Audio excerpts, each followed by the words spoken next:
শিল্পীস কিচেনে আপনাদের সকলকে স্বাগত। আজকে আমরা দেখে নেব ফিরনি রান্নার পদ্ধতি। এই ফিরনি অত্যন্ত সুস্বাদু হয় খেতে, একদম ক্ষীর বা রাবড়ির মতো। এর জন্য আমি এখানে নিয়েছি 1.5 লিটার পরিমাণ দুধ। দুধ যত বেশি হবে এর টেস্ট ততই বেশি বেড়ে যাবে। আর সঙ্গে নিয়েছি গোবিন্দভোগ চাল। এই চালকে আমি 1 ঘন্টা আগে ভিজিয়ে রেখেছি। ভিজিয়ে রাখলে চালটা নরম হয়ে যাবে এবং আমাদের ফিরনির জন্য চাল তৈরি করতে অনেকটাই সুবিধা হয়ে যাবে। সঙ্গে নিয়েছি 150 গ্রাম বাতাসা। এখানে আমি চিনির ব্যবহার করছি না, বাতাসার ব্যবহার করলে এর টেস্টটা আরও একটু বেড়ে যাবে। আর চিনি স্বাস্থ্যের পক্ষে অতটা ভালো নয়, ওই জন্য আমি এখানে বাতাসার ব্যবহার করেছি। আর নিয়েছি গুঁড়ো দুধ। আমি এখানে ছোট প্যাকেটের 1 প্যাকেট গুঁড়ো দুধ নিয়েছি। আর লাগছে কিছু ড্রাই ফ্রুটস, আমন্ড, কাজু এবং কিশমিশ। আপনারা আপনাদের পছন্দ মতো ড্রাই ফ্রুটস নিতেই পারেন, তাতে কোনো অসুবিধে নেই। আর সঙ্গে রয়েছে এলাচ। এখানে আমি 3টে এলাচ নিয়েছি। চলুন তাহলে ফিরনি তৈরি করার চাল কিভাবে তৈরি করতে হবে সেটা দেখে নিই। ভিজিয়ে রাখা চালকে আমরা হাতে করে গুঁড়ো করে নেব। মিক্সিতে করলে বেশি গুঁড়ো হয়ে যাবে, তাই আমরা হাতেই এটাকে ভালো করে ভেঙে ভেঙে গুঁড়ো করে নেব। এই যে দেখুন, চালগুলোকে একদম ভেঙে ভেঙে গুঁড়ো করে নিতে হবে।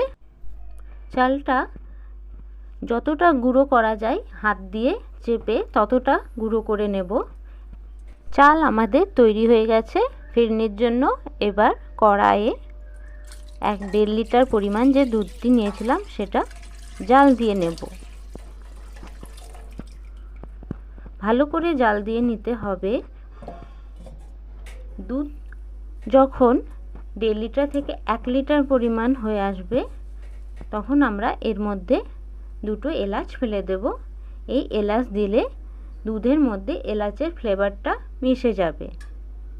এবারে গুঁড়ো দুধে আমরা সামান্য একটু হালকা দুধ দিয়ে ভালো করে গুলিয়ে নেব।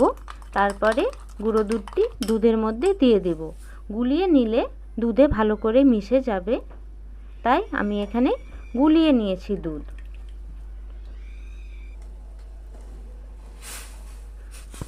দুধ দিয়ে ভালো করে আবার জাল দিয়ে নিতে হবে। এখানে মনে রাখবেন, দুধ যত গাঢ় হবে এই ফিরনির টেস্ট ততই বেশি হবে। দুধ অর্ধেক পরিমাণ হয়ে এসছে। এবারে চাল দিয়ে দিলাম। চালগুলো কিন্তু একদম ভাঙা ভাঙা, একদম গুঁড়ো গুঁড়ো থাকতে হবে। গোটা গোটা চাল থাকলে কিন্তু ফিরনি হবে না, ওটা পায়েস হয়ে যাবে।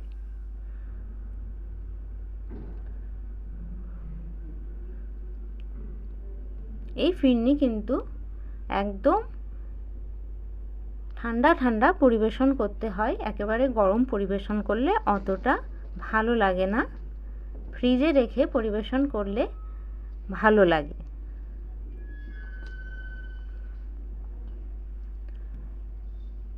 এবারে 150 গ্রাম মতো যে বাতাসা নিয়েছিলাম সেটা আমি এর মধ্যে দিয়ে দিচ্ছি। চাল ফিরনির জন্য যে চাল দিয়েছিলাম সেটা সেদ্ধ হয়ে গেছে। সেদ্ধ হওয়ার পরেই কিন্তু মিষ্টিটা দিতে হবে। সেদ্ধ না হওয়ার আগে মিষ্টি দিলে কিন্তু সেদ্ধ হওয়ার প্রসেসটা একটু স্লো হয়ে যাবে। তাই চাল সেদ্ধ হয়ে গেলে তারপরেই কিন্তু মিষ্টিটা দিয়ে দিতে হবে।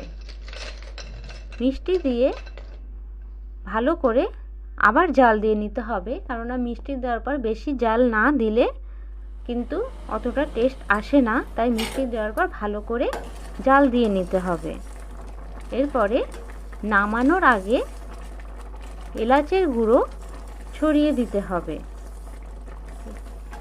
আগেই আমরা 2টে এলাচ দিয়েছিলাম, আর পরে আমি আরও 2টো এলাচ গুঁড়ো দিয়ে দিয়েছি। দেখুন এইরকমই গাঢ়ত্ব থাকবে ফিরনির। হয়ে গেছে ফিরনি। চলুন তাহলে পরিবেশন করে নিই। এখন কিন্তু ফিরনি গরম আছে, এটাকে কিন্তু এখনই খাওয়া যাবে না।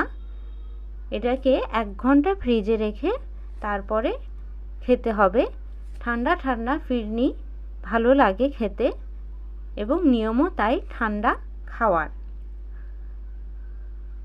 কেমন লাগলো এই ফিরনি রান্নার পদ্ধতি আমাকে অবশ্যই জানাবেন এবং আমার চ্যানেলকে লাইক এবং সাবস্ক্রাইব করবেন।